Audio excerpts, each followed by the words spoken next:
Napanaginipan mo na ba ang ex mo? Yung tipong matagal na kayong wala. Pero bigla siyang lumitaw sa panaginip mo na parang walang nangyari. Minsan sweet, minsan masakit. At minsan, paggising mo, napapaisip ka. May ibig sabihin ba to? Unang kahulugan, hindi pa totally healed.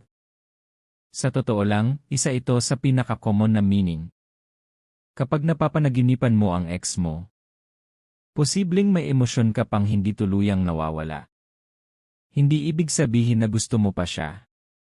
Baka may pain, memories, o questions ka lang na hindi pa fully healed. Ikalawa, may naaalala kang parte ng nakaraan.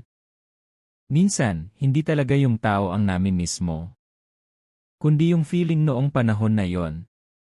Yung saya, comfort, o attention na naramdaman mo dati. Ikatlo, lesson na hindi mo dapat kalimutan. Ang ex sa panaginip ay pwede ring simbolo ng isang lesson o experience na importante sa buhay mo. Parang paalala ng isip mo tungkol sa mga pagkakamali o bagay na natutunan mo. Ika-apat, comparison sa current situation mo. Kung may bago kang relasyon o may pinagdadaanan ka ngayon, maaaring kino-compare ng subconscious mind mo ang present at past experiences mo. Ikalima, depende sa nangyari sa panaginip. Importante ang detalye. Kung nagkabalikan kayo, may unresolved feelings o nostalgia. Kung nag-aaway kayo, may emotional baggage ka pa. Kung masaya kayo sa panaginip, nami-miss mo ang certain emotions from the past. Kung iniiwasan mo siya, gusto mo nang mag-move on completely. Sa totoo lang, ang panaginip tungkol sa ex ay hindi laging sign na babalik siya.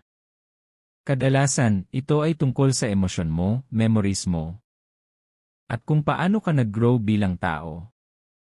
Kaya kung napanaginipan mo ang ex mo, huwag agad mag-overthink. Mas magandang tanungin mo sarili mo. Ano ba ang sinusubukang ipaalala ng panaginip na ito?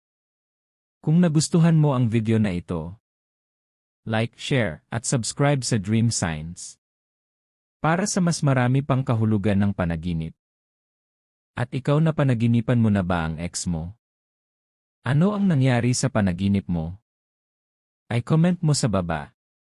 Hanggang sa susunod.